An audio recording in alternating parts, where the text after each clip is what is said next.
Bismillahirrahmanirrahim. Saya sedekahin untuk es kudo. Saya bilang sama Allah, saya pengen mercy.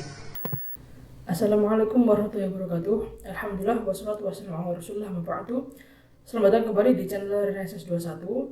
Hari ini, tepatnya tanggal 1 Januari 2022, seluruh umat manusia yang menggunakan kalender Masehi ya tentunya telah memperingati tahun baru 2022.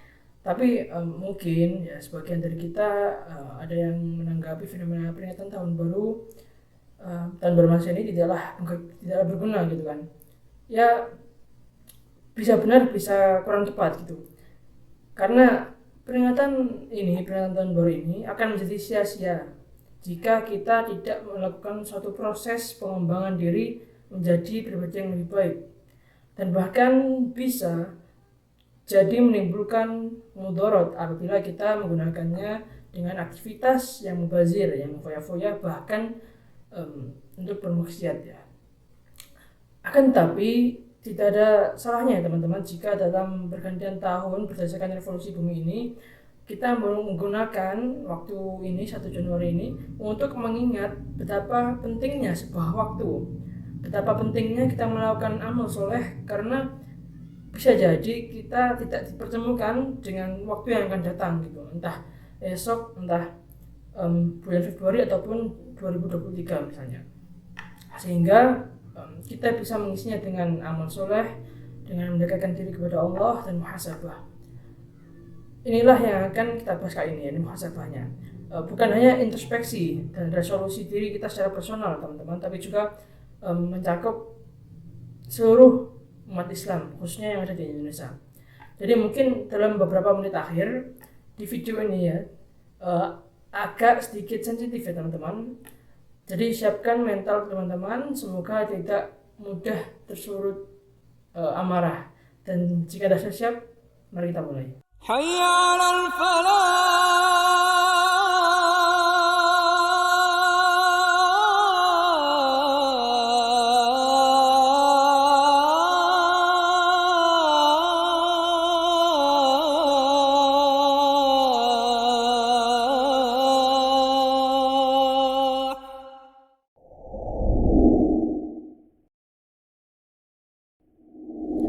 Imam Al-Junaid Al-Baghdadi. Hampir seluruh umat Islam, umat muslim di Indonesia khususnya, mengenal sosok beserta tarekat Junaidiyahnya karena memang dari sekian banyak sufi yang masyhur, ajaran tasawuf dari Junaid Al-Baghdadi ini lebih dapat diterima oleh para ulama di Indonesia sejak puluhan tahun yang lalu, karena bisa dibilang menyimbangkan antara syariat dan hakikat gitu. Dan memang pada masa beliau ya, dalam menerima murid itu persyaratannya sangatlah ketat untuk yang belum tahu ya. Dan yang terlain calon muridnya itu harus hafal Quran, harus pernah menulis hadis, dan memahami atau setidaknya belajar fikih. Nah, jika ketika itu tidak terpenuhi, maka Imam Junaid akan menolak calon muridnya tadi. Kenapa? Karena ditakutkan terjadi pemikiran yang kontroversial menurut Imam Al-Junaid ya teman-teman, dari kalangan muridnya. Ya meskipun pada akhirnya tetap terlahir beberapa murid ya yang ya dalam beberapa hal itu berseberangan dengan Imam Junaid Al-Baghdadi. Salah satunya yang kita kenal yakni Mansur Al-Hallaj, yang dikenal dengan konsep hudul miliknya itu. Mungkin itu aja sedikit pengenalan soal Imam Junaid Al-Baghdadi. Selebihnya bisa dicari sendiri di sumber referensi yang lain, karena kita di sini yang akan kita bahas kali ini bukanlah secara personal, bukanlah beliau secara biografi beliau, melainkan muhasabah atau di Indonesia lebih dikenal dengan sebutan introspeksi diri. Dalam kitab Tadhkirah Al-Awliya, kitab yang berisikan kisah dan hikmah para wali Allah, para sufi, yang dikarang oleh Syekh Fariduddin Attar, termaktub bahwa Imam Junaid Al-Baghdadi menjelaskan soal tasawuf. Jadi secara tidak langsung ya kita juga akan belajar menjadi sufi. Tapi coba hilangkan dulu ya teman-teman pikiran bahwa sufi itu harus yang berpakaian sederhana, apalagi harus wajib, dikatakan wajib yang mencapai, enggak kayak gitu ya. Sufi kemudian sufi itu wajib punya karomah. Jika kamu pengen jadi sufi itu nanti bisa dapat karamah ini, bisa nyembuhin ini itu, atau barangkali ada yang kepikiran sufi itu orang yang ibadahnya berlebihan, misalnya dikirnya harus joget-joget, geleng-geleng, nggak begitu ya teman-teman. Sufi terus juga mungkin yang bilang sufi itu udah nggak perlu sholat fardu, karena yang penting itu hakikat dan ma'rifatnya sholat, daripada syariat sholat yang takbir, rukuk, sujud dan sebagainya itu sudah nggak perlu gitu. Ada yang juga begitu. Ada juga soal pemikirannya, soal sufi itu punya pemikiran teologi ataupun teosofi yang macam-macam misalnya. Nah, mari kita hilangkan pemikiran yang demikian teman-teman, karena sejatinya dasar tasawuf ini adalah pemurnian hubungan makhluk dengan Khalik, yang dasarnya adalah menghindari kesenangan duniawi ya. Menghindari kesenangan duniawi. Kata Imam Mujahid misalnya dalam risalah Junaidiyah, tasawuf itu Allah mematikanmu, atau dalam artian menjauhkanmu dari dirimu sendiri dan menghidupkanmu di dalamnya, ya besar, ya maksudnya Allah gitu kan. Maksudnya gimana? Maksudnya ini dalam hati dan perbuatan kita tuh menolak diri kita, menolak sisi manusiawi kita, duniawi kita, dan menghidupkan sisi ilahiyah. Jadi kalau kata Dr. Fardin Faiz, bisa dianalogikan bahwa dalam diri kita, dalam hati kita itu terdapat dua tombol. Tombol yang pertama adalah tombol manusiawi gitu kan, yang kedua tombol ilahiyah, tombol ketuhanan. Karena kan memang ketika kita ingin mendekatkan diri kepada Allah gitu kan, ingin disenangi olehnya, ingin mendapatkan ridhonya, media yang kita gunakan tetaplah yang berasal dari dunia. Kita pengen sholat, kita butuh air untuk berwudu, atau butuh debu suci untuk bertayamum, butuh pakaian yang layak yang setidaknya menutupi aurat, yang suci gitu kan. Kita butuh tempat yang suci, itu semisal orientasinya kepada ibadah yang mahdhah. Oke, maka coba kita geser sedikit kepada hal-hal yang lebih cenderung yang duniawi ya. Misalnya kita punya uang. Ketika kita punya uang, jika kita memakai uang tadi untuk berfoya-foya misalnya, atau hal yang kurang bermanfaat, terlebih untuk kemaksiatan, maka uang itu akan menjauhkan kita dari Allah. Sebaliknya, ketika kita punya uang dan kita gunakan uang itu untuk bersedekah, bayar zakat, membeli buku bacaan ilmu, atau untuk hal-hal baik yang lainnya, hal yang disenangi oleh Allah, maka kita telah memencet tombol ilahiyah dalam diri kita untuk perkara uang ini. Misal lain, ketika kita punya sepeda motor ya, sekarang sudah punya sepeda motor.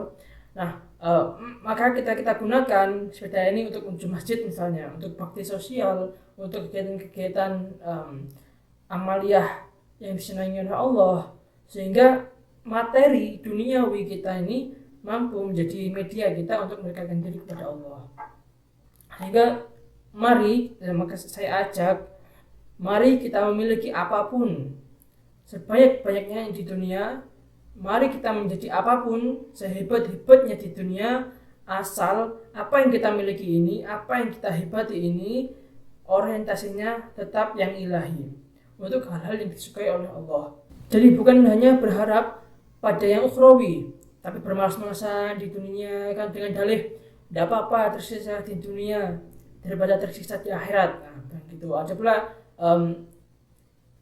yang bicara jenis itulah, sehingga kita jangan sampai menjadi orang yang demikian, dan tidak juga menjadi orang yang mudah percaya bahwa kun fayakun itu seperti simsalabim, bahwa mungkin akhir-akhir beberapa waktu yang lalu, bahwa misalnya hari ini sedekah 600.000, maka besok dapat 6 juta. Konsepnya kebaikan dikali 10 kali lipat gitu kan. Kalau nggak percaya kafir gitu, karena kafir nggak percaya sama dengan Al-Quran misalnya gitu. Ya bukan begitu ya teman-teman ya. Melainkan ada proses usaha untuk mencapai hasil, untuk mencapai perwujudan sesuai yang dijanjikan oleh Allah. Kalau kun fayakun tadi berarti prosesnya ialah yakun, ya, bukan bimsalabim.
Bismillahirrahmanirrahim, saya sedekahin untuk es kudo. Saya bilang sama Allah, saya pengen mercy.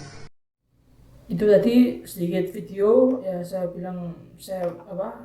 ambil beberapa video yang pernah viral gitu kan di media sosial tahun 2021 ini, soal entah yang berhubungan dengan Islam lah. Qala Allah Ta'ala fi kitabil karim, a'udzu billahi minasyaitonir rajim, bismillahirrahmanirrahim. Ya ayyuhalladzina amanu ittaqullaha wal tanzur nafsum ma qaddamat liqad wattaqullaha innallaha khabirum bima ta'malun. Yang artinya, hai orang-orang yang beriman, bertakwalah kepada Allah dan hendaklah wal tanzur nafsum ma qaddamat liqad, dan hendaklah setiap diri ini memperhatikan apa yang telah diperbuatnya. Nafsum ma qaddamat, yang telah diperbuatnya liqad, untuk hari esok. Wattaqullah, dan bertakwalah kepada Allah. Nah, ini dua kali sampai diingatkan oleh Allah dua kali dalam satu ayat. Innallaha, sungguhnya Allah itu khabirun, maha mengetahui bima ta'malun, apa yang kamu kerjakan. Quran surat Al-Hasyr ayat 15. Untuk urusan muhasabah terhadap diri sendiri sudah kita paparkan tadi ya, sedikit paparkan yang saya diskusikan tadi. Nah, sekarang saya ingin kita bermuhasabah bukan sebagai perseorangan teman-teman, melainkan sebagai satu kesatuan, yakni umat Islam. Dalam video yang sudah saya tayangkan tadi, kita bisa melihat beberapa kejadian yang sempat viral gitu kan pada tahun 2021. Entah salah satu atau keduanya dari subjek ataupun objeknya adalah orang-orang yang mengaku sebagai beragama Islam, sebagai orang Islam gitu kan.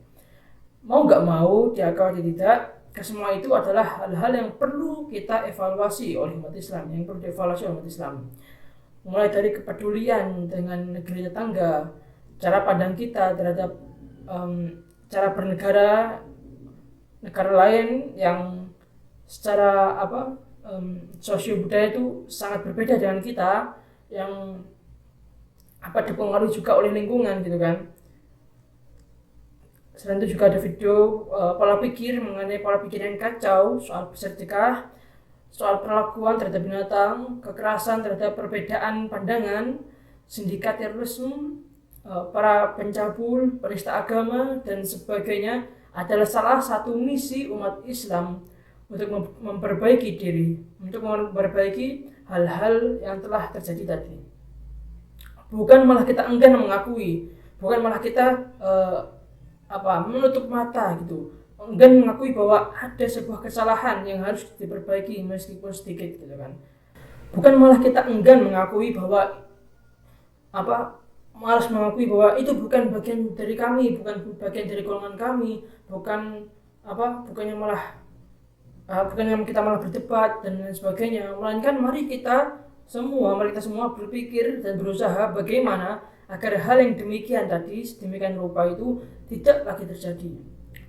Bukan hanya peristiwa yang saya perlihatkan di video tadi, karena pastinya belum lengkap semuanya teman-teman, tapi juga masalah-masalah lainnya seperti teknologi, kesehatan, ekonomi, politik, pendidikan, dan lain sebagainya, yang sesungguhnya tiap hari menjadi PR kita gitu. Tiap hari kita harus berbenah soal itu. Jadi bukan cuma urusan negara, bukan cuma urusan industri atau lain sebagainya, ini juga menjadi PR bagi umat Islam, bagi umat beragama. Mari saya coba beri contoh yang lebih sensitif. Pada faktanya, umat Islam sekarang itu jauh tertinggal dalam seluruh bidang kehidupan. Entah teknologi, ekonomi, lingkungan, kita semua tertinggal. Mungkin bakal ada sebagian dari kita yang bagi teman-teman yang sekali lagi saya katakan diskusi ya, ini diskusi.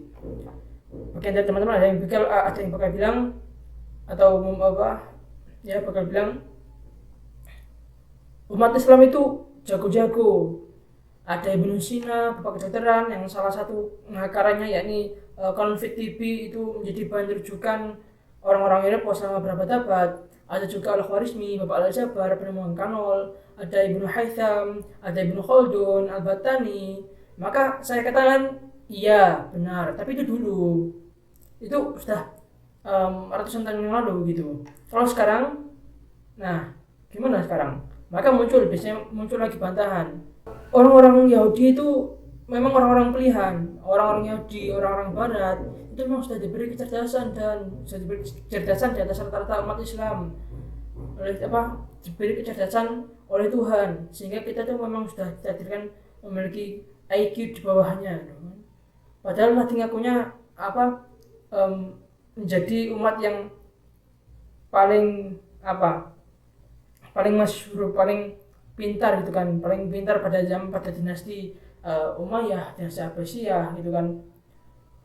Yang padahal di sana juga sudah ada bangsa Yahudi gitu, sudah ada orang-orang Eropa.